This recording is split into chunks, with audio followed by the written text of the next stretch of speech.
What is going on, everyone? First and foremost, I want to say thank you for being here right now, watching this video. I do really appreciate for your time, and I would really appreciate if you do consider subscribing, simply because it does truly help me out a lot. Now, we're going to be reacting to Undercover CIA Agent Exposes Diddy's Secrets. You get what I mean? We found Bieber's child pictures in the tunnels, man. This is extremely crazy, bro. To be 100% honest, man, I'm just reading this thumbnail and it's crazy, man. I just saw the thumbnail, decided to check it out, but not only check it out, but also react to it, see what's going on. You get what I mean? But overall, this is crazy. But in fact, the feds are making it very known that they have, Diddy's secret tapes. You get what I mean? They do have Diddy's secret tapes. A lot of, footage in his home, you get what I mean, of stuff going on inside of his own house from all those, secret cameras he has hidden in his house, you get what I mean? So they're making it very known that they have these tapes, things like that, right? So it's overall not looking good for Diddy, man. But do y'all think Bieber is on it, man? I don't know, man. But overall, not gonna do too much yapping. Just gonna dive into the video, see what it's talking about. Then I'll share the rest of my opinion, say what I have to say at the end of the video.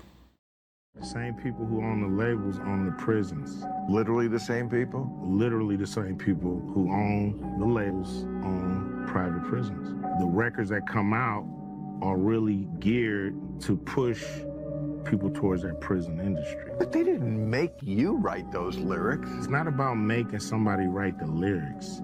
It's about being there as guardrails to make sure certain songs make it through and certain songs don't. Some records are made by committee, meaning record company guys sit around and tell the artists, this is hot, say that, do this. We're gonna have this guy write the lyrics. We're gonna have that. You have, the record company pushing the narrative. Some social engineering going on here to make sure those prisons stay full. Man, oh man, as if Diddy's situation wasn't bad enough already. And by the looks of it, even the C.I.A. is getting involved in all the diddler shady's dealings, man. It's coming down. Partying together. So in the authorities' mind, they feel like Puff knew what Meech was doing.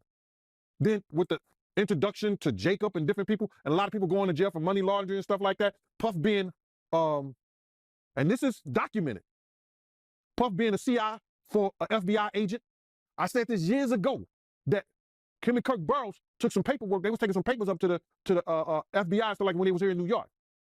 They was taking paperwork up there and stuff like that. Don't know what it was, but later on found out that he was a CI. As far as Meek Mills, Puff Daddy, whoever, none of these niggas, all you fake hard niggas, you. Because you can't shoot nobody anyway, and the reason why you got talks is because you did a deal, you fed.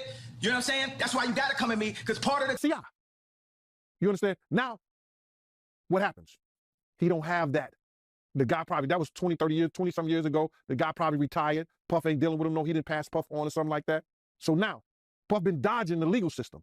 With the, people had it wrong. They think it was with the Black Mafia family. No, it was with Butt Naked. I said this years ago. The person that he said is a senior advisor, Corey Jacobs.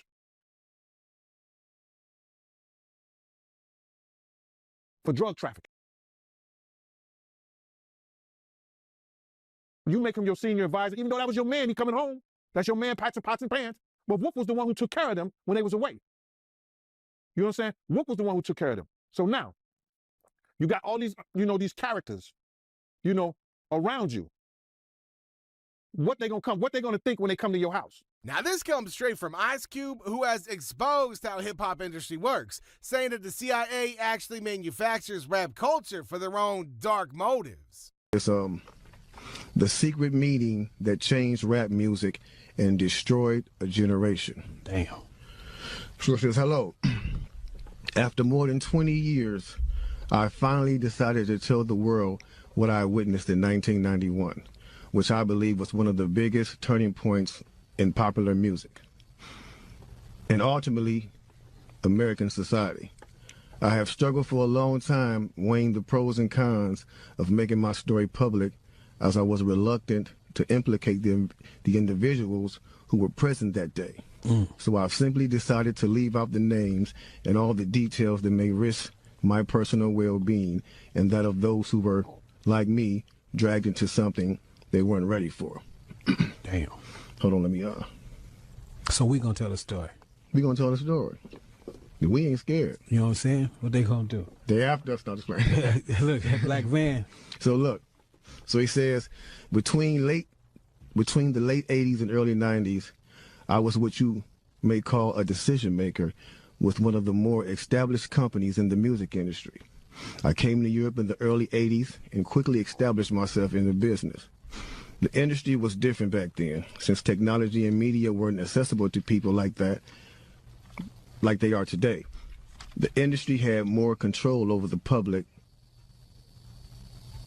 and had the means to influence them any way it wanted. Right. This may explain why in early 1991, I was invited to attend a closed-door meeting with a small group of business insiders to discuss rap music's new direction. Rap music's new direction. Yeah. Little did I know we would be asked to participate in one of the most unethical and destructive business practices ever seen. Crazy. So this was the meeting. The meeting was held at a private residence on the outskirts of Los Angeles. I remember about 25 to 30 people were being there. Right. Most of them familiar faces. Speaking of those I knew, we joked about the theme of the meeting, as many of us did not care for rap and failed to see the purpose of being invited to a private meeting to discuss the future of hip-hop. Talk to him. Among the attendees was a small group of unfamiliar faces who stayed to themselves and made no attempt to socialize beyond their circle. Based on their behavior and formal appearances, they didn't seem to be from our industry. Our casual chatter was interrupted when we were asked to sign the confidentiality agreement, preventing us from publicly discussing the information presented during the meeting. Needless to say, this intrigued, in some cases, disturbed many of us. The agreement was only a page long, but very clear on matters and consequences, which stated that violating the terms would result in job termination immediately. We asked several people what this meeting was about and the reason for such secrecy, but could not find anyone who had the answers for us. A few people refused to sign and walked out. Nobody stopped them. I was tempted to follow, but curiosity got the best of me. That's right. A man who was part of the unfamiliar group collected all the agreements from us. John Homeston, a retired CIA agent, has gone on the record to reveal that the CIA influenced gangster rap culture with record label owners like Diddy, who was working with the government to throw young... Quickly after this meeting began, one of the industry colleagues, who shall remain nameless like everybody else, thanked us for attending. He then gave the floor to a man who only introduced himself by first name and gave no other details about his personal background. I think he was the owner of the residence, but that was never confirmed. He briefly praised all of us for the success we had achieved in our industries and congratulated us for being selected as part of this small group of decision makers. At this point, I began to feel slightly uncomfortable and the strangeness of this gathering. The subject quickly changed as the speaker went on to tell us that the respective companies we represented had invested in a very profitable industry, which could become even more rewarding with our active involvement. Damn. He explained that the companies we worked for had invested millions into the building of privately owned prisons, and that our positions of influence in the music industry would actually impact the profitability of these investments. American rapper Crazy Bone read out a letter from John Homeston on the record explaining how one meeting with the FBI changed the world of hip-hop forever. Then he says, I remember many of us in the group immediately looking at each other in awe and confusion. At the same time, I didn't know what a private prison was, but I wasn't the only one. Sure enough, someone asked what these prisons were and what any of this had to do with music. We were told that these prisons were built by privately owned companies who received funding from the government based on the number of inmates. The more inmates, the more the government would pay these prisons. It was also made clear to us that since these prisons are privately owned, as they become publicly traded, we'd be able to buy shares Okay, man. According to him, record labels have been working with the CIA to ensure 90% or higher prison capacity by promoting criminal activity and gangster culture to black youth. Most of us were taken back by this. Again, a couple of people asked what this had to do with us. At this point, my industry colleague who had first opened the meeting took the floor again and answered our questions. He told us that since our employees had become silent in this prison business, it was now in their interest to make sure that these prisons remain filled. Our job would be to help make this happen by making music which promote criminal behavior, rap being the music of choice. He assured us that this would be a great situation for us because rap music was becoming an increasingly profitable market for our companies, and as employees, we also be able to buy in these prisons. And how does the CIA get rap moguls to do all this? Well, they used every trick in the book, including extortion, blackmail, and strong-arm tactics to ensure cooperation by rap artists. Retired CIA agent John Homeston admitted this week that the CIA was behind the creation of gangster rap in the 80s in order to glamorize criminal behavior and fill private prisons. The US government spent vast sums of money on this covert operation, which was designed to create division and corrupt the American youth to nihilist and anti-American ideologies. According to the former agent, famous hip-hop lyrics of the legendary hip-hop outfit NWA were scripted by a team of psychologists and war propagandists inside the CIA. Fuck the police and other anti-establishment lyrics were intended to unleash a wave of cynicism towards authorities, promote the use of narcotics, and glamorize the gangster life in the minds of impressionable young people. The CIA worked in tandem with the music industry elites to create a funnel in which young people would be indoctrinated with brainwashing gangster rap music, introduced to a life of crime, and then delivered to the highly profitable private prison system. In order to create this funnel, the CIA introduced music industry owners to the private prison industry. Once the funnel was in place, the system was a lock. After the CIA started paying them for their own agenda, now these rappers would glamorize criminal behavior, and that includes the entire East Coast and West Coast dispute that Diddy was involved in. And you know what? Let's say it how it is, man. There was a lot of people who are starting to see through Diddy's charade. Because how is it that he keeps on committing these crimes and then getting away with them? Unless he's already in with the FBI and now with the CIA. Diddy had cameras in every room. Everybody came over and doing all kinds of stuff. He has dirt on everybody. Do you think he was an agent? Yes. I think a CIA agent would be my guess, and I think that a lot of the people in the rap music industry are. And I'll say this as someone... Wait. Yeah. You think a lot are? Yes. Because, Glenn, look at... I mean, again, there's no reason for you to know all these details. Rap probably hasn't been your thing, but it has been mine ever since I was a kid. Huh. And so I've followed the rap music industry. Right now, there's so little talent, actual talent, that in rap music. And so it doesn't require some level of skill. And so these people are clearly selected. A Sexy Red or Cardi B or a bunch of these very popular rappers. Now, they have no talent. So how do they get picked? How does everybody fit the profile of someone who, if they weren't a rapper, there's nothing else on the planet that they're capable of really doing other than being a rap music celebrity?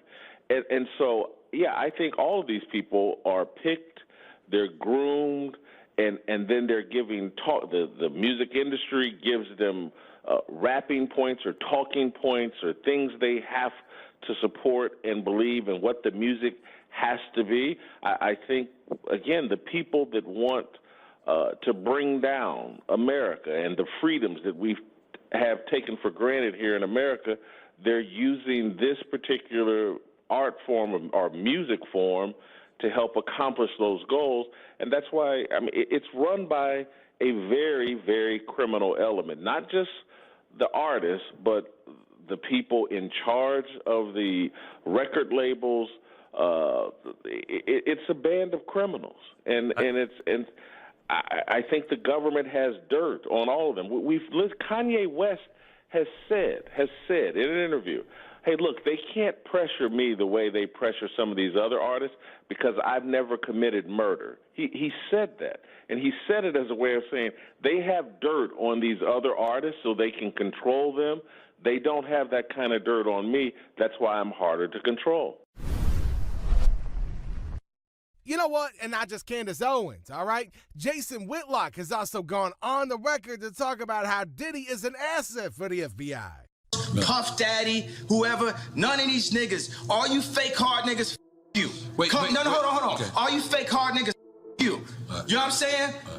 Because you can't shoot nobody anyway, and the reason why you got talks is because you did a deal, you fed. You know what I'm saying? That's why you got to come at me, because part of the deal for you to be a do all that, and get out of jail is that you promise that you're going to go pull my co-car. So y'all niggas shut the up about me. But let's not forget the first person to have exposed Diddy for his involvement with the FBI was Kanye, who was made fun of at the time. But now, everything he said in the past seems to make a lot of sense, don't it? It was well known that Jeffrey Epstein had at least casual links to the Mossad, which is the Israeli Secret Service. And of course, what he was doing, just like Roy Cohn back in the day, was filming his cohorts doing illegal and immoral things and using them as blackmail, probably funneling them to the Mossad or the CIA or whichever intelligence services he was working for. Now, was Diddy being used in a similar fashion as an agent or a shill of an intelligence service? I don't know. I kind of doubt it. But as we're all starting to find out, in this brave new world, anything is possible. What is almost certain, though, is that Diddy is a predator and a thug. Is Diddy the new Epstein? Let's look at some of these tweets here today. The feds are going to cover up everything with P. Diddy to protect the elite.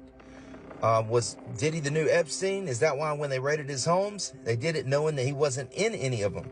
So people online are connecting dots here with the same thing that Diddy did and Epstein. And legal experts are saying that Sean Diddy Combs could end up staying in prison forever, but there's so many people speculating that there are fake Diddys out there or people that they're going to take and it's not really him.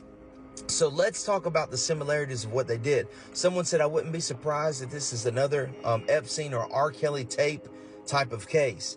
Now, here's the thing. In Diddy's parties, he had hidden cameras in all of his houses, and he would have these parties and put people in compromising positions, and he would use this as blackmail so that he had power. The same way as who? And people can't help but notice all the similarities between Diddy and Jeffrey Epstein, considering that Epstein was also recording people in compromising situations and being an informant for Mossad. There were athletes, there were celebrities, there were politicians, people from the royal family. And we were also told by the former bodyguard that Diddy was an FBI informant. Whoa. So he was a snitch and was feeding information to the feds. And we don't know what that means. We haven't been able to confirm it. But even Little Rod said it's not just like Epstein. It could be worse than Jeffrey Epstein. Now, let me ask you this. When you're seeing something like that, do you think... you know how somebody is making money for you, you can't lose them because they're still making money for you, right? So, for example, like an athlete, LeBron James, he's still getting a lot of endorsements, he's still making a lot of money. Considering the fact that Diddy invited all kinds of high-profile people to his parties and then recorded them doing their freak-offs, y'all can't even begin to imagine the kind of dirt that he's got on these people. Was Diddy a Fed? I mean... It's a good question, right? Like, I think the main question is, what do you define as a Fed? I think a lot of people think of Feds and CIA agents as like, I have an ID card and like I did a job application and I am their employee. But that's not how like intelligence agencies work, right? Like intelligence agencies cultivate relationships. Like the whole point of covert operations is plausible deniability. I think to answer this question, we're gonna have to go back in time to the 90s. When crack was everywhere. Wasn't the CIA doing that? Is that what it was? That's the rumor. I don't think that there's been I don't know what has that been actually confirmed or what is official. Been but the story pretty close to confirmed. Yeah, the story is that the CIA was selling drugs in the United States, so that in order to fund arms purchases for, I think it was Nicaragua. Yeah, Nicaraguan Contras. And let's just say that the entire Pandora's box that's opened up with all these allegations against Diddy has led to a lot of people to start questioning Diddy's connections with the authorities. Diddy's ex Cassie has been in touch with the authorities in the federal investigation, and this has got Jay-Z very worried. Sources with direct knowledge say Cassie is among the witnesses the feds have been in contact with in connection with the Diddy investigation. They're told she's been working with investigators for several weeks, even before Diddy's homes were raided. So given the timing, it seems Cassie may have helped the feds establish probable cause to get a judge to sign off on the search warrants. Other women have also been in contact with federal investigators, but we don't know which ones.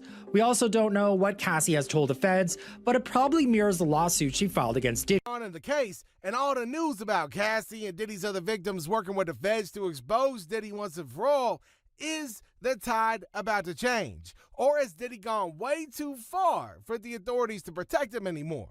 And then just look at people surrounded by Diddy like Jay-Z. And by extension to Jay-Z, you also got Beyonce, who's out there trying to run around and be the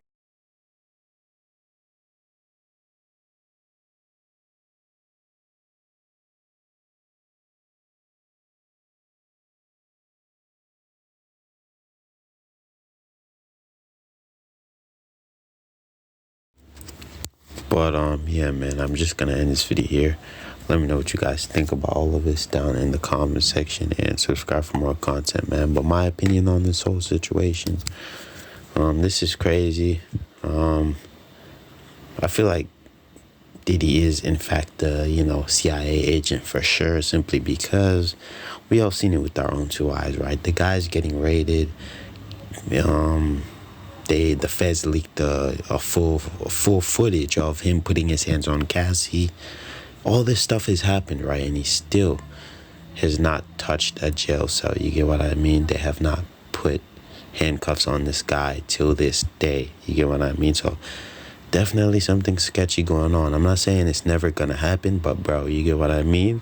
If it was anybody else, you know what I mean, he would definitely be in jail. But who knows, man? Overall, he really might be an FBI agent. I'm not gonna lie, bro. This is really, really weird and suspect. But overall, not gonna do too much yapping. I don't really have too much to say, so I'm just gonna end this video here. So let me know what you guys think. And without further ado, subscribe for more content, and peace out.